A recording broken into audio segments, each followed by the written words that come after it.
Program apa yang akan dijalankan di desa ketika terpilihnya presiden dan wakil presiden nantinya di pemilu tahun 2024? Salah satu jawabannya ada di debat keempat pasangan calon presiden dan wakil presiden. Simak videonya sampai selesai, sobat. Assalamualaikum warahmatullahi wabarakatuh. Selamat siang sobat semua. Salam sejahtera, tidak bosan-bosan. Saya mendoakan kawan-kawan dan teman-teman selalu ada dalam kondisi sehat dan selalu dimudahkan pula rezekinya. Amin ya robbal alamin. Oke, kita akan coba respon ya dari debat keempat seperti apa nantinya apabila dari pasangan calon presiden dan wakil presiden ini terpilih nantinya. Nah, itu ada jawabannya di debat keempat ya mengenai desa. Apa yang akan dijalankan programnya, kita akan coba respon ya. Untuk calon wakil presiden nomor urut 1 Bapak Mohamid Iskandar. Desa adalah daerah yang cenderung ditinggalkan warganya. Oke, benar Dampaknya ya. desa makin kehilangan sumber daya manusia potensialnya. Oke, Pertanyaannya, bagaimana kebijakan dan strategi paslon agar warga desa lebih berminat untuk tinggal dan membangun desanya? Bapak Muhaimin, waktu Anda menjawab 2 menit dimulai saat Anda berbicara, silakan. Oke, pertanyaan yang sangat bagus sekali ya, karena kita lihat fakta di lapangan benar sekali ya, tidak sedikit masyarakat yang memiliki potensi itu berdatangan atau berpindah ke kota ya, tidak ada di desa itu. Karena potensi yang ada di desa itu mungkin saja itu tidak terolah ataupun tidak dikembangkan. Makanya SDM yang ada, yang mumpuni dan potensial itu pergi ke kota untuk mendapatkan apa yang dia miliki di potensinya. Oke sobat, seperti apa jawaban ataupun respon dari Gus Imin selaku pasangan calon wakil presiden nomor 1 ini ya?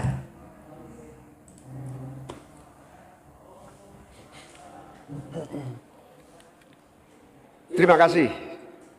Saya catat sedikit. Yang penting ini bukan catatan Mahkamah Konstitusi. Bapak ada aja nih Pak. Hadirin sekalian yang saya muliakan, sebetulnya diawali dari paradigma. Paradigma pembangunan kita itu apa? Dulu kita gagal zaman Orde Baru karena kita membangun dari atas. Dengan pembangunan desa, kita membangun dari bawah. Dengan pembangunan dari bawah, kita yakin akan tumbuh kehidupan kemasyarakatan, ekonomi, sosial, budaya yang akan terus terjaga dan lestari. Oleh karena itu, sejak kita mengawali undang-undang pembangunan desa yang diikuti dengan penerapan dana desa yang terus meningkat dari tahun ke tahun, akan terbangun infrastruktur dan transformasi desa dari desa tertinggal menjadi desa maju dan mandiri. Hari ini sudah 13.000 desa yang tertinggal menjadi desa tinggal, sudah menjadi desa maju, desa mandiri, sekarang tinggal 4.000 saja. Mantap. Ini bukti bahwa infrastruktur kita berjalan baik, dana desa terlaksana dengan baik, sehingga masyarakat desa semakin kerasan. Nanti ke depan kita akan siapkan lagi, naikkan lagi anggaran 5 miliar per desa. Agar apa?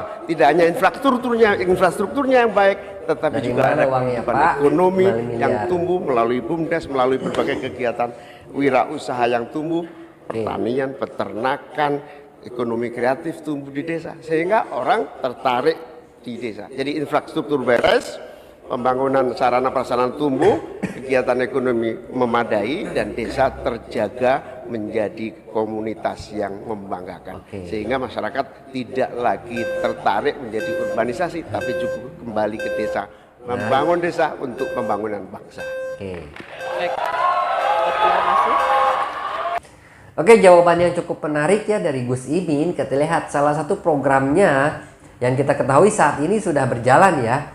Dana desa yang digelontorkan dari pemerintah itu kita ketahui tidak sedikit sudah membangun infrastruktur yang ada di desa, baik itu rabat jalan, TPT, gedung-gedung yang ada itu semuanya salah satu sarana prasarana yang ada di desa menjadi bagus ya, kita ketahui saat ini. Selain dari kegiatan fisik, ada juga pemberdayaan yang kita ketahui saat ini ya di desa itu. Dana desa bisa digunakan untuk ekonomi kreatif, kelompok ekonomi yang ada di wilayah, salah satunya permodalan UMKM, itu bisa saja digunakan seperti itu. Jadi untuk membangun salah satu SDM ataupun pertumbuhan ekonomi ataupun kebudayaan ataupun semua bidang yang ada di desa itu harus menambahkan dana desa, kita lihat ya, sampai 5 miliar. Wow, kalau saya langsung bilang wow, karena kita ketahui dana desa yang 1 miliar saja itu lumayan sangat besar ya kalau menurut saya. Nah, yang jadi pertanyaan dan harus dipikirkan pula seperti apa nantinya pengelola yang ada di desa, SDM yang ada di desa itu seperti apa nantinya, itu harus dipikirkan pula. Dan harus meminimalisir seperti apa penyalahgunaan nantinya dana desa oleh oknum-oknum yang tidak bertanggung jawab, itu harus dipikirkan pula. Jangan sampai nantinya menjadi ataupun menimbulkan masalah-masalah baru. Selanjutnya kita lihat respon dari pasangan lainnya ya sobat. Terima kasih. Nanti ada waktunya, Bapak Ibu. Kita lanjutkan tenang? Bapak Ibu. Ya dong, nanti ada Tenang ya. waktunya dong. Kini kami akan persilakan calon Oke. Wakil Presiden nomor urut 2 Bapak Gibran Rakabuming Raka untuk menanggapi. 1 Pak menit Gibran Bapak menanggapi dimulai nih, saat sobat. berbicara. Silakan. Nah gitu dong Gus, jangan terlalu tegang kayak waktu debat Cawapres pertama kemarin. Intinya di sini adalah bagaimana kita bisa Saya nggak lihat. menumbuhkan rasa sense of belonging dari masyarakat desa. Oke, Saya sense pernah ke of Mojokerto, belonging, ya. di situ ada desa wisata nomor 1 se-Indonesia. Kemarin dapat penghargaan dari Pak Sandiaga Uno. Intinya adalah ini adalah desa wisata dibangun dengan crowdfunding. Jadi masyarakat desa punya saham di destinasi wisata tadi. Jadi ini salah satu contoh yang baik cara bagaimana agar masyarakat desa tidak meninggalkan desa atau mencari pekerjaan di kota. Oke. Kita bangun Bagus juga sense ya. of belonging. Menarik. Kita pengen program-program yang sudah dijalankan di Mojokerto ini juga bisa dijalankan di desa-desa yang lain. Terima kasih. Baik, waktunya masih cukup Pak Gibran. Oke. Nanti ada Jawaban yang menarik pula ya dari pasangan Wakil Presiden nomor 02 ini Pak Gibran. Beliau mengatakan destinasi wisata ini menjadi salah satu program yang diunggulkan ya di desa. Jadi nantinya masyarakat bisa menanam saham di destinasi wisata dan bisa mendapatkan penghasilan dari situ. Dari destinasi wisata itu bisa nantinya mungkin saja bagi hasil ya untuk penghasilannya kepada masyarakat yang bisa memiliki saham di destinasi wisata tersebut. Oke, itu salah satu jawaban menarik pula ya. Padahal kita ketahui juga saat ini sudah dijalankan tidak sedikit di beberapa wilayah ya, karena memiliki destinasi wisata yang cukup seperti apa wilayahnya bisa dikelola dengan baik. Tadi juga dikatakan oleh Pak Gibran ini sense of belonging. Kalau tidak salah sense of belonging ini adalah rasa memiliki ya. Jadi mungkin saja si masyarakat nantinya dibina untuk menjadi ataupun memiliki rasa memiliki ya terhadap sesuatu yang ada di daerahnya. Jadi harus ditumbuh kembangkan ataupun seperti apa nantinya lebih bagus, lebih maju dan bisa berpenghasilan. Jadi harus menumbuh kembangkan rasa memiliki. Lihat respon ataupun jawaban dari pasangan calon yang lain ya. waktunya. Bapak Baik. Ibu, cukup? Pak, Bapak, Nanti ada cukup? waktunya. Kita Cukup. lanjutkan ya. Terima kasih. Tenang Kita ya, lanjutkan. kita lanjutkan ya.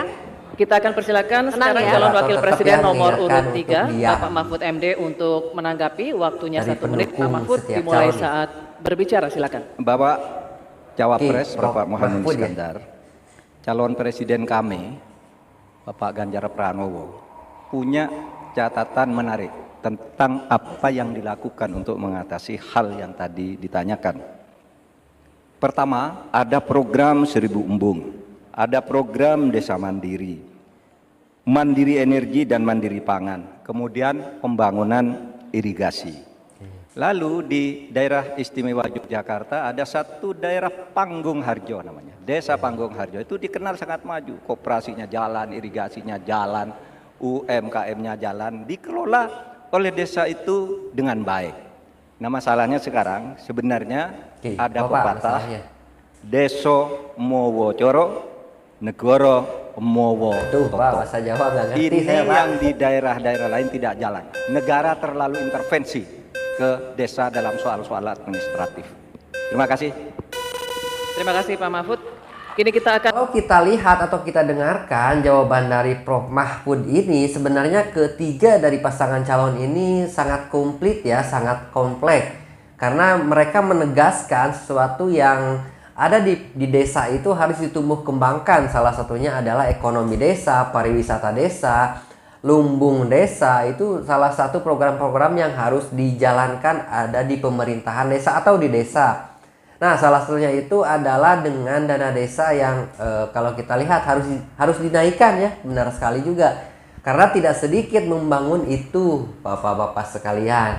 Oke, jadi kalau kita lihat dari semua pasangan calon wakil presiden ini memiliki program kegiatan yang hampir sama ya, hampir serupa. Akan tetapi mungkin saja nantinya programnya berbeda namanya ya. Sudah kita respon ya, dari pasangan calon wakil presiden ini sudah menjawab mengenai desa itu sendiri ya, permasalahan yang ada di desa.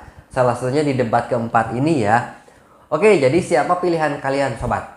Oke, jangan lupa ya, ini punya masing-masing pilihan. Tetap jaga netralitas kita ya sebagai aparat desa. Selalu jaga kesehatan, jaga pola makan, istirahat yang cukup, olahraga yang teratur bila perlu, dan selalu semangat menjalani aktivitasnya.